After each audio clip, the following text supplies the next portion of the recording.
वो अभी ओमी कालानी जी और कालानी परिवार मेरे साथ में रहेंगे, तो बोले माजी माप और मीना लानी क्या कुमार लानी भी मेरे सामने आके लड़े, उनको मैं हरा के दिखाऊंगा, ये मेरा वादा है। कि भैया 75 लाख रुपए का नोटिस मेरे को मैं सुखरामा नहीं भेजा, आपको क्या बताऊं, आपके भी मित्र होंगे, लगता तो है उसकी काफी अच्छी साठगांठ है नहीं। और बड़ा नेता भी अपने आप को मानता है वो, तो 75 लाख का नोटिस का मेरे को भी किया था। वो शायद आपसे ऑफिशियल खंडनी मांग रहे थे।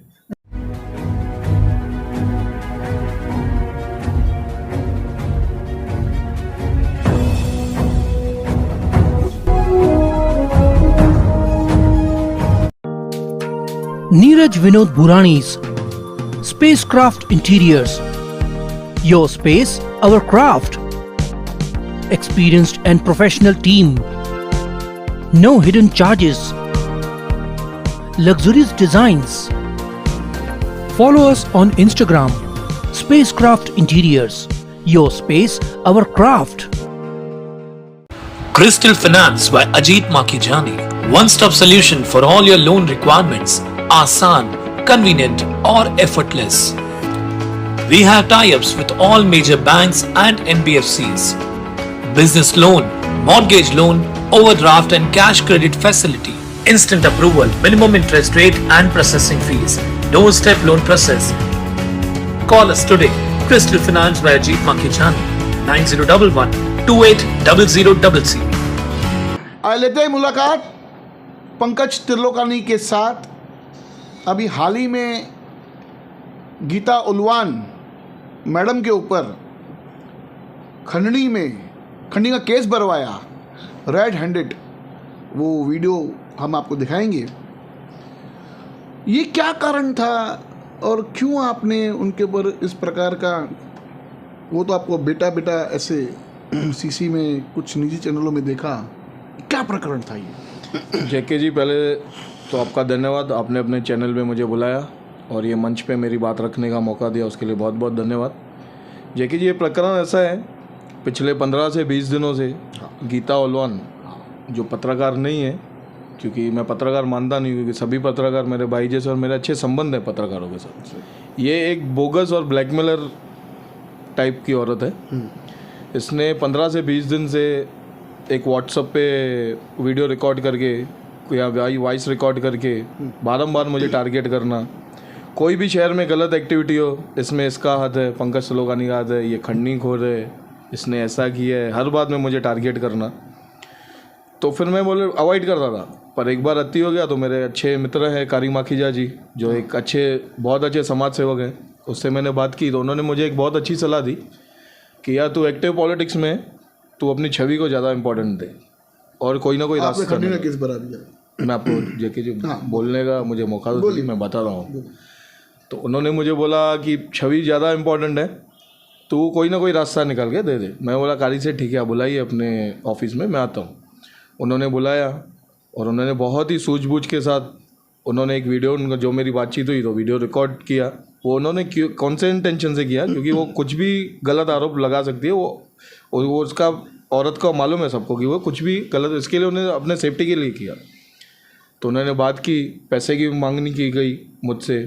मैं बोला ठीक है चल, मेरी छवि से ज़्यादा पैसे को मैं तो नहीं देता हूँ, मेरी छवि ज़्यादा इंपॉर्टेंट है। पैसा भी देके मैंने दे दिया। उसके बाद फिर 1 घंटे के बाद फिर से वीडियो कोई वायरल हुआ मेरे खिलाफ। ऑडियो नहीं, वीडियो हुआ। अच्छा, वीडियो वायरल हुआ मेरे खिलाफ। तो फिर मैंने कारी सेठ को मैं बोला यार अभी मुझे पुलिस की शरण में जाना पड़ेगा, कारी भाई आपकी मुझे मदद लगेगी। आपने जो वीडियो रिकॉर्ड किया है, जो उससे बातें हुई थी, मैंने पैसे दिए, वो आप मुझे दे दीजिए। उन्होंने भी 1 मिनट नहीं सोचा, उन्होंने मुझे दे दिया। और मैं दिलीप फूलपगारे साहब के पास गया, 1 नंबर PI के साथ। उनका मैं शुक्रगुजार हूँ, उनको मैंने दिखाया, उन्होंने मामले की गंभीरता को समझा, तुरंत एक्शन लिया। और मुझे आगे भी पूरा भरोसा है 1 नंबर पुलिस स्टेशन में मुझे न्याय मिलेगा। आगे भी इसके ऊपर जो मैंने केस किया है उससे कड़ी से कड़ी सज़ा दिलाने में मुझे पुलिस मदद करेगी। और मैं अभी भी धन्यवाद कर रहा हूँ। पंकज जी, ऐसे नहीं लग रहा है कि भाई ऐसे इस प्रकार का कोई ब्लैकमेल करे और उनको पैसा देके उनकी हिम्मत बढ़ाना? अगर आपने उनको पैसा नहीं दिया होता और डायरेक्ट पुलिस के शरण में गए होते, जैसे आप कह रहे हैं, आप फूलपगारे साहब का धन्यवाद भी कर रहे हो, अगर इस प्रकार की अगर हम पैसे देते रहेंगे ऐसे ब्लैकमेलर्स को, तो इनका हौसला, इनकी हिम्मत और बढ़ेगी। आपके सिवा, ये तो आपने एक्शन लिया, बहुत से लोग ऐसे हैं कि वापस बाबा हाथ जोड़ते हैं, मैडम मत करना, मेरी छवि खराब हो रही है। तो ये लूट का ये जो सिलसिला जो शुरू है, इसको लगाम लगानी चाहिए। तो कहीं ना कहीं हम मानते हो कि आपको पैसा ना देख के पुलिस स्टेशन में पहले जाना चाहिए था। जेके जी, इन्होंने जब भी पहला ऑडियो, एक बार वीडियो वायरल किया, उसके बाद ऑडियो वायरल किया, उसके बाद मैंने अपने एडवोकेट का नोटिस भेजा था इनको। अच्छा। कि आप मेरी बदनामी कर रहे हो और डिफॉर्मेशन का मैंने उनको नोटिस भेजा था, पर उसको कुछ फ़र्क नहीं पड़ा। उसके बाद वारंवार फिर से उल्टा वो और ज़्यादा ख़राब बोलने लगी कि मैं ये डरने वाली नहीं हूँ, मैं ये नहीं हूँ, फलाना ढिंका, बहुत कुछ बोला। आपने डिफॉर्मेशन बोला, मुझे कुछ याद आ गया भैया। तो क्या करूँ अभी उस नेता का कि भैया 75 लाख रुपए का नोटिस मेरे को, मैं सुखरामनी ने भेजा। आपको क्या बताऊं, आपके भी मित्र होंगे, लगता तो है उसके काफ़ी अच्छे साठगांठ है नहीं। और बड़ा नेता भी अपने आप को मानता है वो। तो 75 लाख का नोटिस का मेरे को भी किया था। वो शायद आपसे ऑफिशियल खंडनी मांग रहे थे, वो भी उनको पता, लेकिन 75 लाख रुपए मुझसे पूछना, मैंने उनका पक्ष रखा था। बात ये थी कि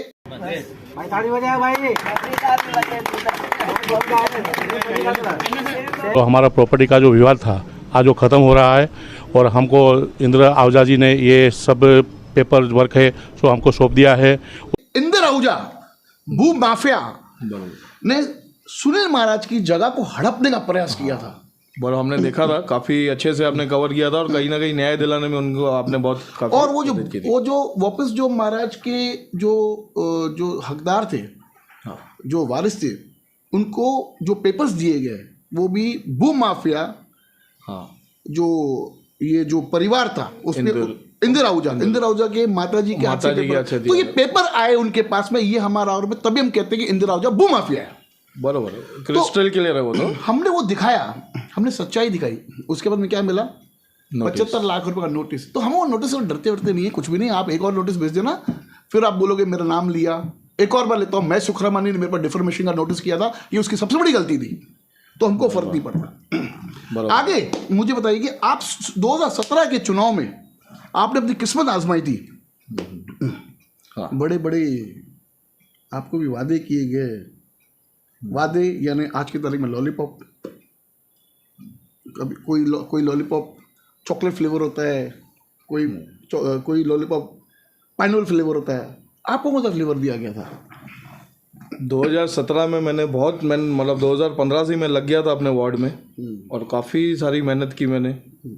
इलेक्शन लड़ना ही एक जज्बा था, जीतने का भी था जज्बा कि मैं कैसे भी करके कॉरपोरेशन में जाऊं और अपने वार्ड वासी, पैनल वासियों की सेवा करूं अच्छे से। पर बैड लक ऐसा था, हमारे वरिष्ठों का, टीम ओमी कालानी का टाइप हो गया बीजेपी के साथ। हाँ, 2017 में टाइप नहीं हुआ, प्रवेश हुए तभी जाके उनके भारतीय जनता पार्टी के सिंबल से उनको चुनाव चिन्ह मिला। प्रवेश या टाइप कुछ भी हुआ, तो उसमें सबसे ज़्यादा जिसकी बलि चली गई वो मेरी थी, क्योंकि वो पैनल में मुझे पहले 2 साल से मैं कर रहा था, पर हमारे वरिष्ठों की कुछ मजबूरियाँ आ गई। कौन सा पैनल था वो? 5 नंबर पैनल। अच्छा, वो है आमदार कुमार अलेनी का पैनल। वो आमदार कुमार अलेनी का नहीं है, आमदार का तो क्षेत्र है 141, मतलब उनके परिवार से रुकते हैं। उनकी वाइफ हुई जो बाद में मीना इलानी जी बाद में मेयर भी बनी वहाँ से जीत के, तो उस हिसाब से उन्होंने जिद की नहीं ये पैनल में हमको अभी इंटरनल है कि भाई कालानी का कोई नज़दीकी नहीं चाहिए, हमको यही पैनल हमारे सब रहेंगे। बीजेपी का अभी मुझे समझ में नहीं आया, जब भी टीम ओमी कालानी ने बीजेपी में प्रवेश किया और सब जगह बांटना हो रहा था, तो पैनल 5 के में ऐसा क्यों हुआ? तो उधर कुछ हमारे वरिष्ठों की मजबूरियाँ हुई, मुझे टिकट नहीं दे पाए। यानी वो आमदार ने वो पैनल लिया 5 का 5, जिसके कारण आपके मेहनत के ऊपर पानी फेरा गया, ऐसा ही बोलेंगे, पर वरिष्ठों की मजबूरी थी।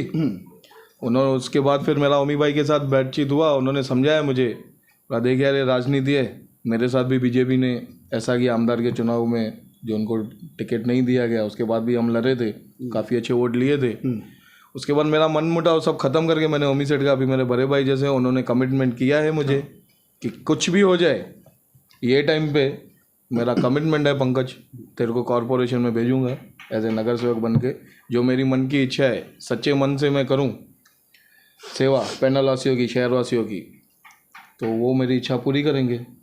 यानी जैसे अजीत भाई को हम कहते हैं कि आप बहुत बड़ा परिवर्तन लाओगे, नगर सेवक बनना चाहिए, वैसे पैनल नंबर 5 से इस बार आप चुनाव हम लड़ोगे। पैरती अजीत माखीजानी जी के साथ होते हैं, वो मेरे बड़े भाई से भी ज़्यादा बढ़कर हैं।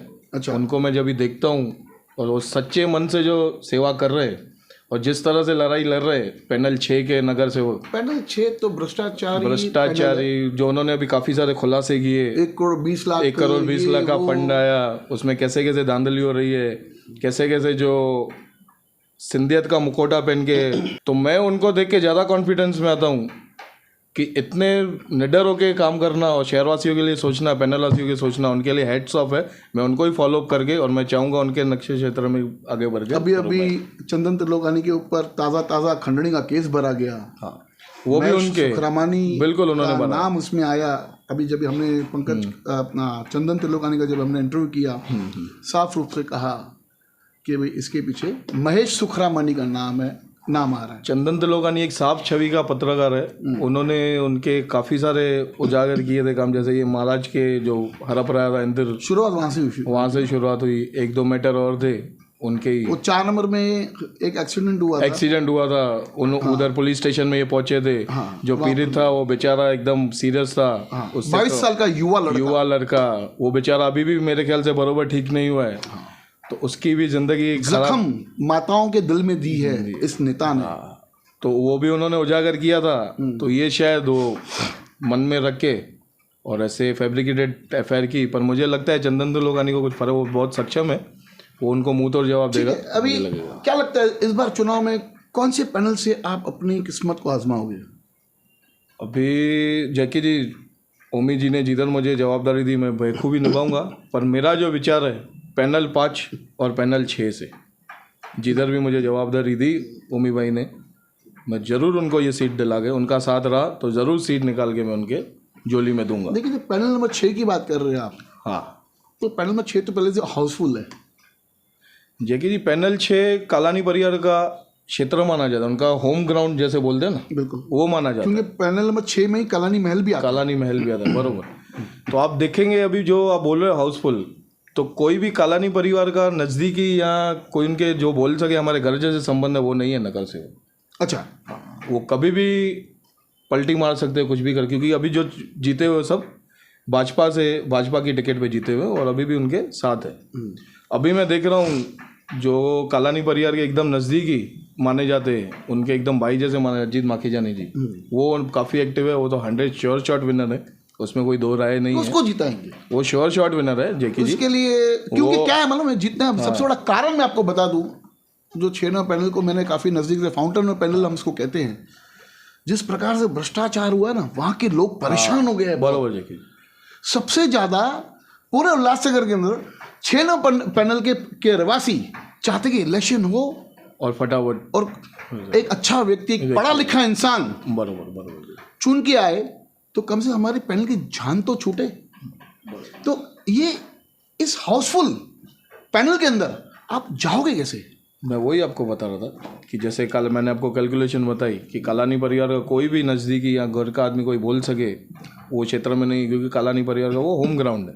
कालानी परिवार हमेशा चाहेगा हमारे घर के लोग यहाँ पे रहने चाहिए। पैनल में आप कह रहे कि मैं वहाँ से भी खड़ा हो सकता हूँ, तो वहाँ पर शहर की माजी महापौर चुन के आई है, आप उनके सामने कैसे खड़े होंगे? जेकी जी, उन्होंने कुछ भी आमदार का ही पैनल कीजिए या माजी महापौर का ही कीजिए, बोलिए, आप वहाँ पे देखेंगे बिल्कुल ज़ीरो डेवलपमेंट हुआ है हमारे पैनल में।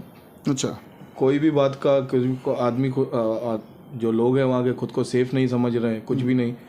और 2015 में भी मैंने 15 से चालू किया था, तो काफ़ी अच्छा रिस्पॉन्स मिला था मुझे। ये तो दुर्भाग्य है कि हमारे वरिष्ठों की कुछ मजबूरियाँ हो गई जो मुझे टिकट नहीं दे पाए।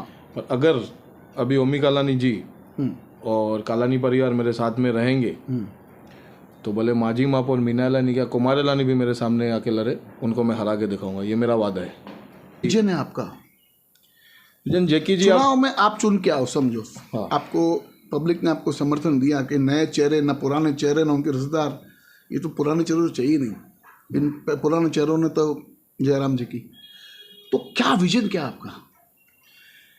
जेके जी, हमारे शहर के जो रहवासी हैं उनकी काफ़ी छोटी छोटी ख्वाहिशें रहती है।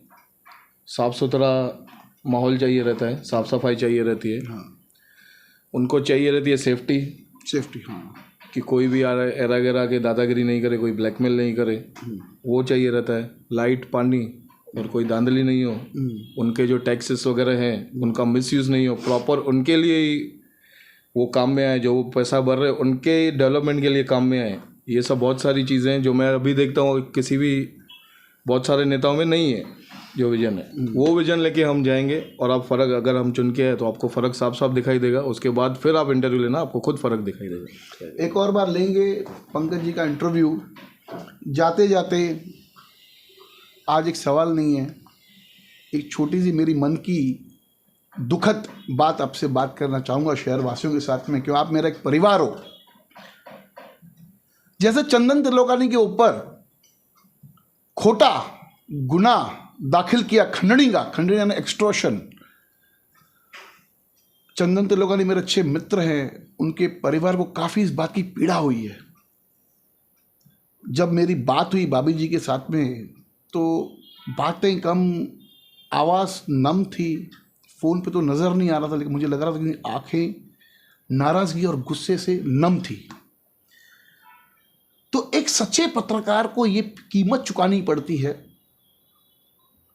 हम जैसे पत्रकार लोग जो सच्चाई दिखाते हैं उनको इस बात का डर रहता है कि हमारे परिवार की सुरक्षा क्या, क्योंकि ऐसे नेता अपने रसूख की ताकत चला के, मुझे दुर्भाग्य कहने से ये कहना पड़ता है कि प्रदीप रामचंद्रानी जी, आपको इस बात पे ध्यान देना चाहिए।